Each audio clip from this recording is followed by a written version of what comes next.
India TV YouTube channel को subscribe करें और बेल आइकन दबाएं। और अब बात करेंगे चुनावी मौसम में एक बार फिर सुनाई दे रही है डीएनए की गूंज। मुस्लिमों को संघ प्रमुख मोहन भागवत ने दिया सबका डीएनए एक है का मंत्र।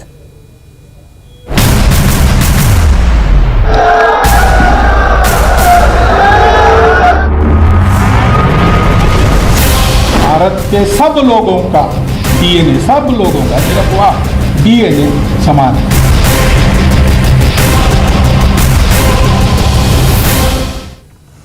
भागवत का ये एकता का मंत्र है, लेकिन इस पर बवाल बहुत बड़ा है। दरअसल आरएसएस प्रमुख मोहन भागवत ने देश की एकता, हिंदू मुसलमान भाईचारे पर बहुत बड़ी बात कही है, लेकिन उनके इस बयान पर अब सियासत शुरू हो गई है। कांग्रेस और एमआईएम जैसी पार्टियां भागवत के इस बयान को नागवार मान रही है। क्यों?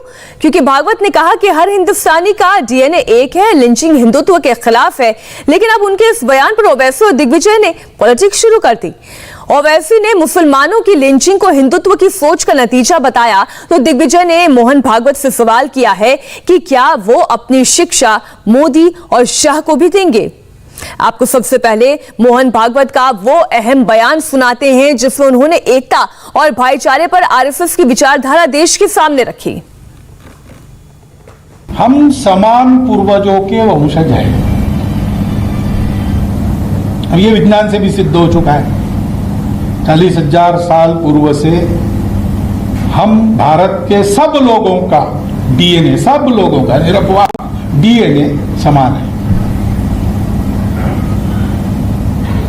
इस आधार पर आरूढ़ होकर हम जब विचार करते हैं तो मन में अपनापन आता ही है। उस अपनेपन के आधार पर एकता होती है, राजनीति के आधार पर नहीं होती। और संघ पहले से ऐसा मानता है।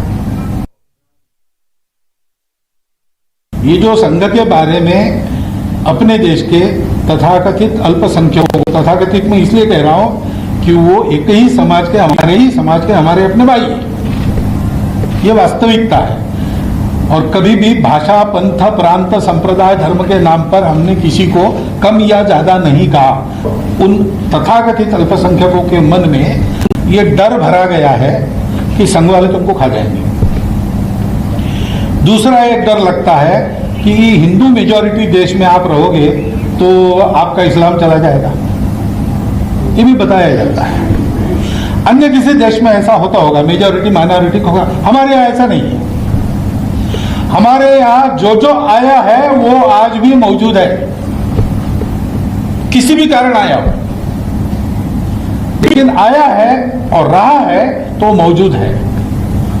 और इस भूमि की परंपरा, यहाँ के समाज का स्वभाव और इस कारण उसने बनाया संविधान भी उनके यहाँ के अस्तित्व की गारंटी देता है। हिंदू कहते कि यहाँ एक भी मुसलमान नहीं रहना चाहिए, तो हिंदू हिंदू नहीं रहेगा। हिंदुस्तान हिंदू राष्ट्र है, गौ माता पूज्य है, लेकिन लिंचिंग करने वाले ये हिंदुत्व के खिलाफ जा रहे हैं। वो आतताई है। कानून के जरिए उनका निपटारा होना चाहिए, क्योंकि ऐसे केसेस बनाए भी जाते हैं तो बोल नहीं सकते आजकल कहाँ सही है कहाँ गलत है। लेकिन कानून को अपना काम करना चाहिए, तहकीकात करनी चाहिए ठीक से, बिना पार्शियलिटी किए सबका न्याय करना चाहिए और दोषी को सजा होनी चाहिए। हमको उसमें कोई गम नहीं। बात तो मोहन भागवत ने बहुत अच्छी कही। कुल मिलाकर मोहन भागवत ने 3 बड़ी बातें कही। उन्होंने कहा सभी भारतीयों का डीएनए एक है, हिंदू मुस्लिम अलग नहीं है, दोनों एक है, और लिंचिंग करने वाले हिंदुत्व के खिलाफ है। इसके साथ उन्होंने एक और बहुत महत्वपूर्ण बात कही। उन्होंने कहा कि भारत में जिन लोगों को लगता है इस्लाम खतरे में है, ये एक डर, ये एक भय का चक्र फैलाने की कोशिश हुई है और इसमें नहीं फंसना चाहिए। लेकिन भागवत का यह बयान मुस्लिम पॉलिटिक्स के महारथी असदुद्दीन ओवैसी को पसंद नहीं आया। ओवैसी ने ट्विटर पर लिखा है, लिंचिंग करने वाले अपराधियों को गाय और भैंस में फर्क नहीं पता होगा, लेकिन कत्ल करने के लिए जुनैद, अखलाक, पहलू और अकबर, अलीमुद्दीन के नाम ही काफी थे। ओवैसी का कहना है कि मुसलमानों से नफरत हिंदुत्ववादी सोच की देन है। हिंसा, कत्ल, गोडसे गोडसे के हिंदुत्ववादी सोच का टूट हिस्सा है और मुसलमानों की लिंचिंग भी हिंदुत्व की सोच का ही नतीजा है। कांग्रेस नेता दिग्विजय सिंह भी रुके नहीं, उन्होंने भी इस पर सियासत खेल डाली। उन्होंने भी सोशल मीडिया के जरिए भागवत के बयान पर हमला बोला। दिग्विजय ने लिखा कि संघ प्रमुख मोहन भागवत बोले, हिंदू और मुस्लिम अलग नहीं, सभी भारतीयों का डीएनए एक है। मोहन भागवत जी, ये विचार क्या आप अपने शिष्यों, प्रचारकों, विश्व हिंदू परिषद, बजरंग दल कार्यकर्ताओं को भी देंगे? दिग्विजय ने लिखा है, क्या ये शिक्षा आप मोदी, शाह और बीजेपी के मुख्यमंत्रियों को भी देंगे?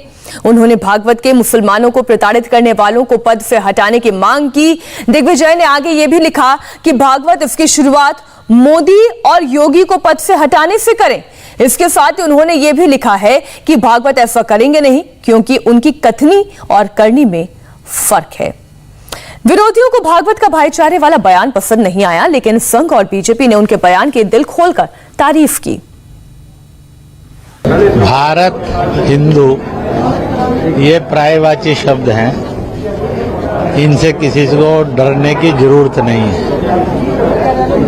और इसलिए जो मूल विषय है कि हम पूर्वजों से साझे हैं, परंपराओं से साझे हैं और देश से साझे हैं। मिलकर चलेंगे तो प्रगति करेंगे, बटकर चलेंगे तो विनाश होगा। इसलिए वोट बैंक पॉलिटिक्स से ऊपर उठकर और सबको साथ लेकर चलना और सबने साथ मिलकर चलना, यह देश की सदा जरूरत रही है और यह जरूरत आगे बड़ी कामयाबी के साथ बढ़ेगी।